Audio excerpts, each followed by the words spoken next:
자, 반갑습니다. 알파프로 가족 여러분, 정태근 전문가입니다. 8월 18일 첫 번째 방송 시작하도록 하겠습니다. 첫 번째 방송 종목은 SL입니다. 방송 끝까지 시청을 부탁드리고요. 방송 보시고 난 이후에는 좋아요, 구독 부탁드리도록 하겠습니다. 자, 그러면 시작 한번 해보도록 할게요. 바로 화면 보실게요. SL이 아시겠지만은 이제 현대차 기아의 미국 진출, 미국 법인 수혜주 알고 계시죠? 엘리바마 쪽인가요?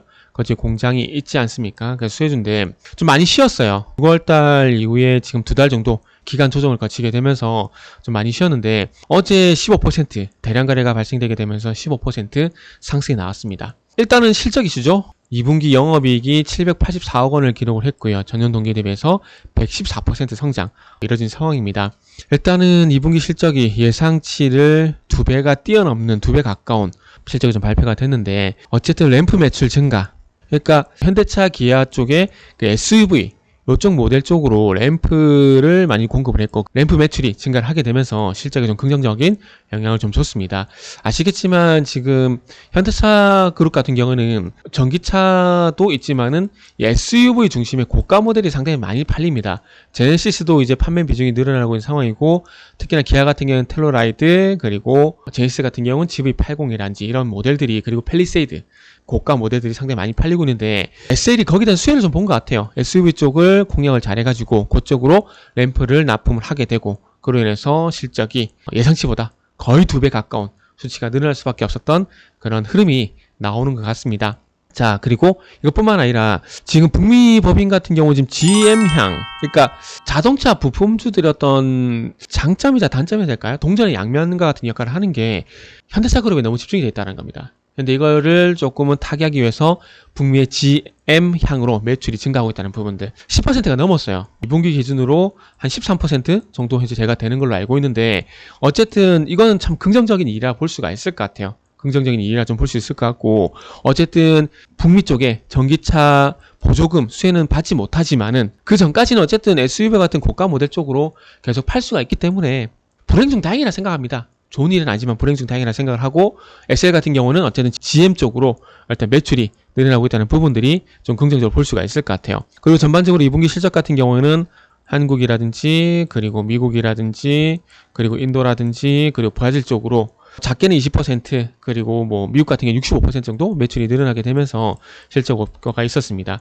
근데 이제 3분기도 어쨌든 GM향 매출이 늘어나게 되면서 이 현대차 공백이 생길지 모르겠어요. 좀 공백이 안 생길 거라고 좀 보는데 어쨌든 현대차 플러스 이제 GM 쪽으로 매출이 늘어나게 되면서 아마 수혜가 있지 않을까라고 생각이 듭니다. 그리고 이제 그 GM의 북미 공장 가동률이 어쨌든 거의 100%에 육박할 정도로 많이 돌아가고 있는 상황이기 때문에 GM의 공장 가동률 증가, 풀 가동, 이건 수혜가 예상이 된다고 보시면 될 것 같고요. 그리고 인플레 감축법에 대한 수혜가 될 것 같아요. 지금 인플레 감축법으로 인해 가지고 이 전기차의 보조금이, 그러니까 세금 공제가 되는 모델이 몇 개가 안 됩니다. 포드의 마2 그리고 F150 이거를 포함하고 시보레의 레버라든지 닛산의 리프라든지 그리고 테슬라의 모델 3 쪽으로 이제 공급을 하고 있는 상황이고요.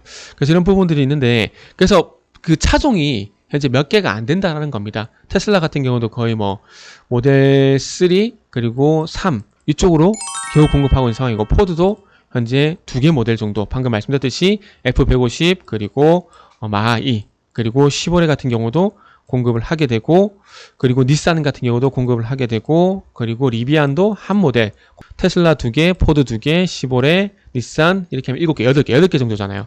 그런데 이 SL이 포드에도 현재 OEM으로 납품을 하고 있는 상황입니다. 그러면은 포드 전기차 모델이 방금 2개라고 말씀드렸잖아요. 마2, F-150 이쪽으로 들어갈 가능성이 있다라는 거죠. 그러면은 인플레 감축법 수혜가 될 가능성도 있다라는 점을 말씀을 드릴 수가 있을 것 같습니다. 자, 그리고 이제 차트적인 부분을 좀 말씀드려야 될 것 같은데 차트적인 부분은 이게 제일제당 흐름을 따라가지 않을까 생각이 들어요. 지금 시장이 또 주춤해진 상황인데 CJ 제일제당이 보시면 아시겠지만 보세요. 급등 나오고 난 다음에 조정이 좀 길어지고 있는 상황이거든요. 바로 가지 못하고 대량 거래가 수반이 되게 되면서 전고점 돌파가 되게 되고 갭까지 동반시켰는데 흐름이 현재 지금 조정이 진행되고 있는 상황입니다. 그렇기 때문에 아마 차트 패턴을 보게 되면 이 CJ 제당 흐름을 따라가지 않을까라는 그런 생각이 좀 들어요. 그러다 보니까 그리고 좀 보시면 아시겠지만 전일 종가보다 또 낮게 출발이 됐죠. 그러면 무조건 5일선과 이격 조정은 진행이 된다라고 지금은 봐야 되는 상황입니다. 그러다 보니까 조정이 한 5개월 정도 길어질 가능성이 있기 때문에 천천히 느긋하게 좀 봐야 되지 않을까라는 말씀 드리면서 마무리하도록 하겠습니다.